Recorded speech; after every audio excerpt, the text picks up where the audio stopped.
Nengi finally reveals why she did surgery on her body. Big Brother 2020 housemate Rebecca Nengi Hampson has finally shared the reason why she went under the knife to enhance her body. In an Instagram live chat with a popular media personality, the 22-year-old former beauty queen revealed that people body shamed her and looked down on her because of her body. According to her, she struggled with her confidence, and because she became ashamed of her own body, that made her go and have her butt lifted. Um, Personally, I struggled with that for a very long time.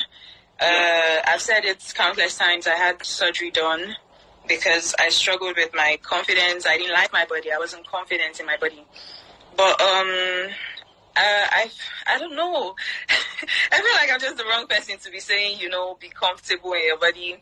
But if there's anything I want people to know, it's that don't stress it. Don't stress it at all. If you feel like there's anything you can do, before I did my surgery, I used to wear waist trainers and I would look perfectly fine. Like, I feel like everybody's beautiful in their own ways. I only did it because I felt like, okay, I have the mind. I have the mind to do it and stuff. But I feel like every woman is beautiful in their own way. And even, fine, people say I have a hot body, but I still get shamed a lot.